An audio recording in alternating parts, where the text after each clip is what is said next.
Hi എല്ലാവർക്കും നമസ്കാരം. നമ്മളുടെ കിഡ്നി രണ്ടും ശരിയായിട്ട് പ്രവർത്തിക്കുന്നുണ്ടോ എന്ന് മനസ്സിലാക്കാൻ, അല്ലെങ്കിൽ കിഡ്നിയുടെ പ്രവർത്തനം കുറഞ്ഞു വരുന്നുണ്ടോ എന്ന് മനസ്സിലാക്കാൻ സഹായിക്കുന്ന ഒരു 10 ലക്ഷണങ്ങളാണ് ഇന്ന് ഈ ഒരു വീഡിയോയിലൂടെ ചെയ്യാൻ ഉദ്ദേശിക്കുന്നത്.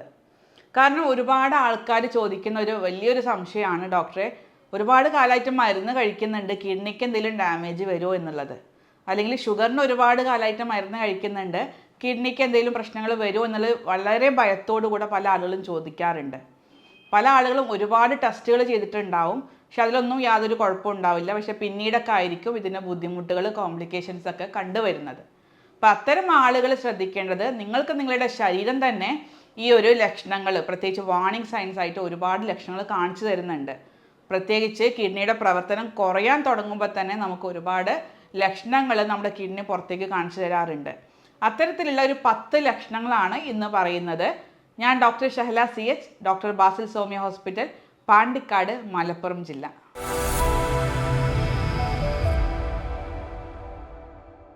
കിഡ്നി ടെസ്റ്റിൽ നമ്മൾ കോമൺ ആയിട്ട് ചെയ്തു വരുന്ന ടെസ്റ്റാണ് ക്രിയാറ്റിനിൻ.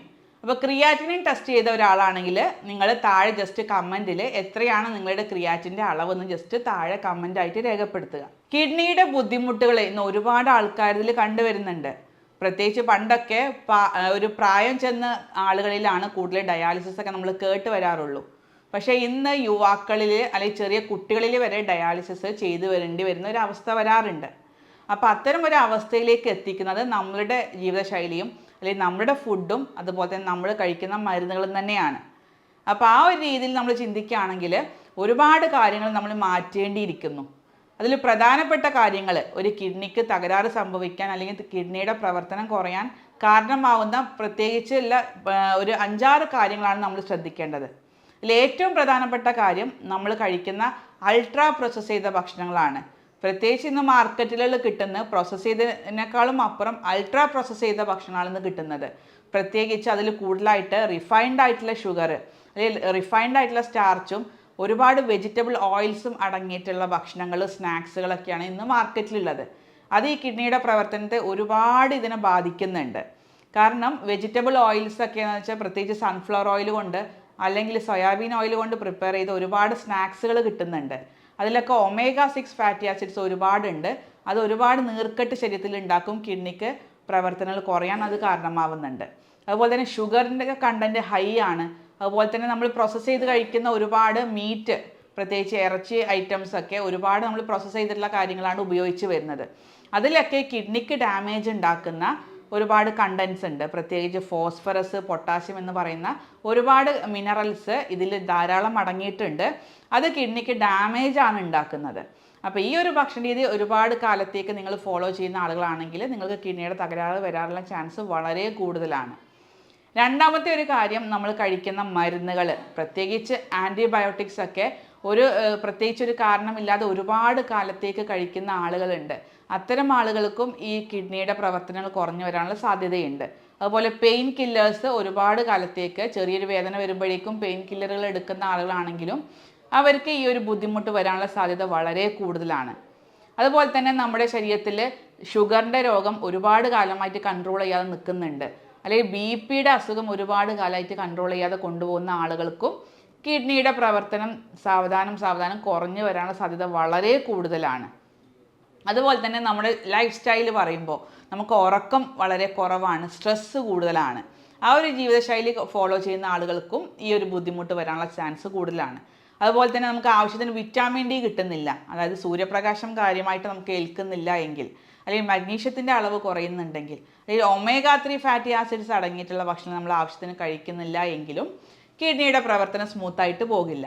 ഈ വിറ്റാമിൻ D ഒക്കെ മെയിനായിട്ട് കിട്ടുന്നത് നമുക്ക് സൂര്യപ്രകാശത്തിൽ നിന്നാണ്, അല്ലെങ്കിൽ ഭക്ഷണത്തിൽ നിന്നാണ്.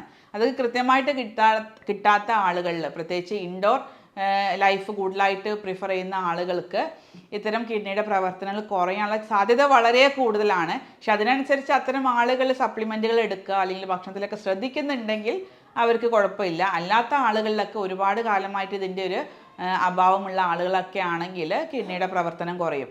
ഇനി കിഡ്നി ഡാമേജ് വന്നാൽ, അല്ലെങ്കിൽ കിഡ്നിയുടെ പ്രവർത്തനം കുറഞ്ഞിട്ടുള്ള ആളുകൾക്കും വിറ്റാമിൻ D കുറയാനുള്ള സാധ്യതയുണ്ട്. അത് കൃത്യമായിട്ട് കണ്ടെത്തിയാലേ നമുക്ക് പറയാൻ കഴിയുള്ളൂ.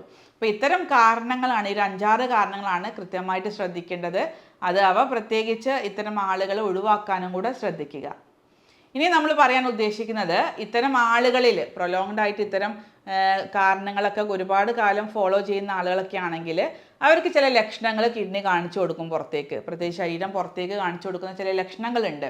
അവ കൃത്യമായിട്ട് ശ്രദ്ധിക്കാനും കൂടെ ഇത്തരം ആളുകൾ പരമാവധി ശ്രദ്ധിക്കുക.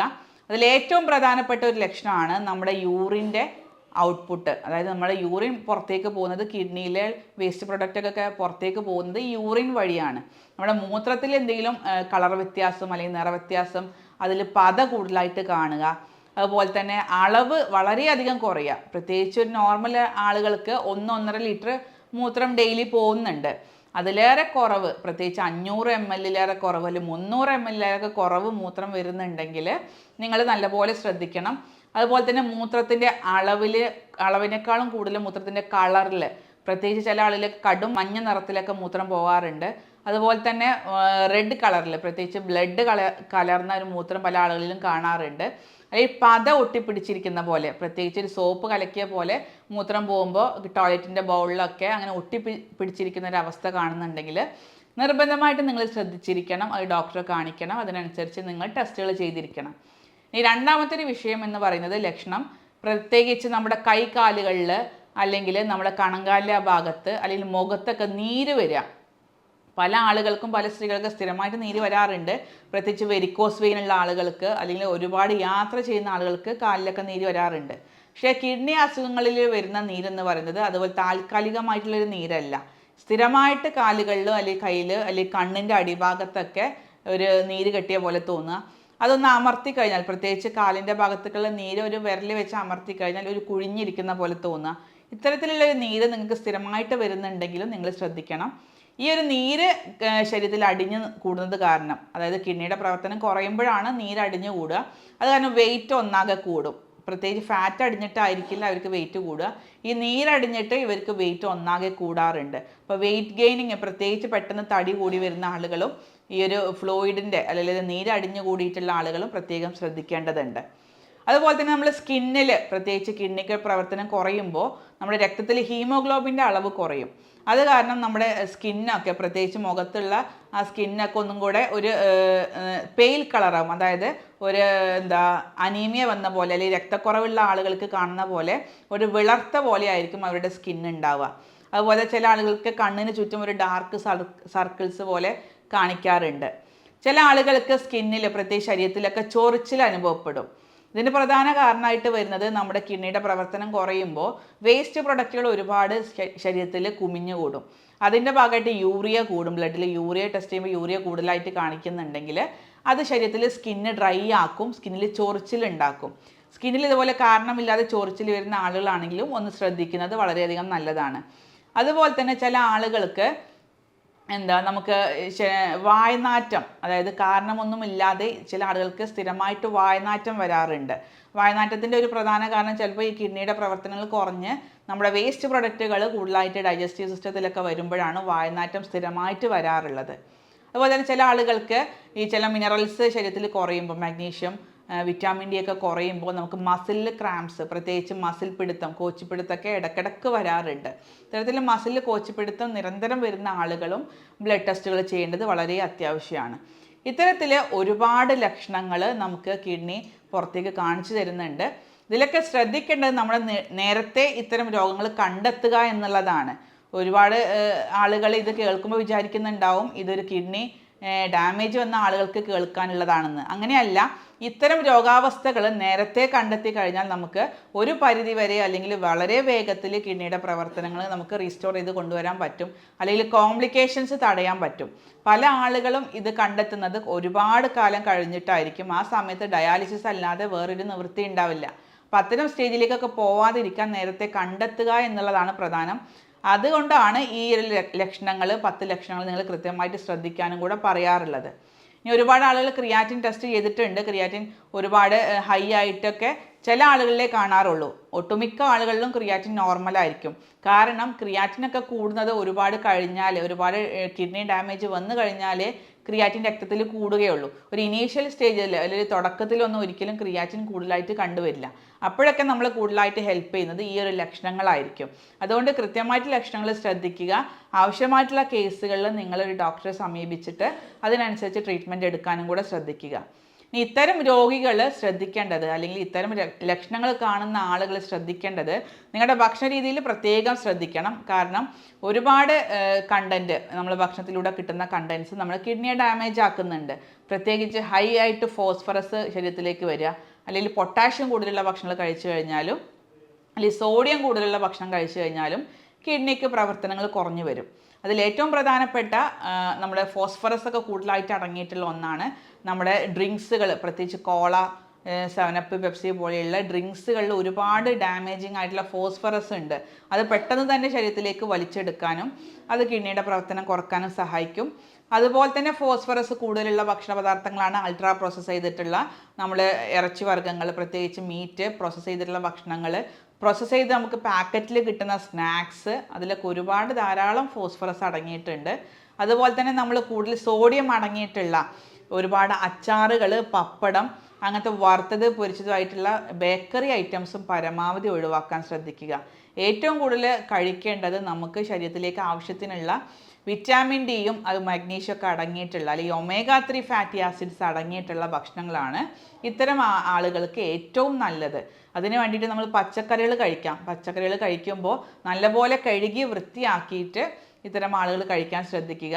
പ്രത്യേകിച്ച് ക്യാരറ്റ്, അല്ലെങ്കിൽ കാബേജ്, കോളിഫ്ലവർ ഒക്കെ വളരെയധികം നല്ലതാണ്. പടവലങ്ങ, കുക്കുംബർ, നമ്മളെ കക്കിരിക്ക, പീച്ചിങ്ങ എന്ന് പറയുന്ന പച്ചക്കറികളൊക്കെ ഇത്തരം ആളുകൾക്ക് വളരെയധികം നല്ലതാണ്.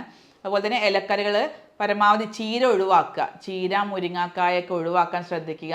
അതുപോലെ നമ്മുടെ പൂള, നമ്മുടെ കിഴങ്ങ് വർഗ്ഗങ്ങൾ, പ്രത്യേകിച്ച് മധുരക്കിഴങ്ങ്, പൂള, അല്ലെങ്കിൽ ഉരുളക്കിഴങ്ങ് പോലെയുള്ള കിഴങ്ങ് വർഗ്ഗങ്ങൾ പരമാവധി ഒഴിവാക്കാനും കൂടെ ഇത്തരം ആളുകൾ ശ്രദ്ധിക്കുക.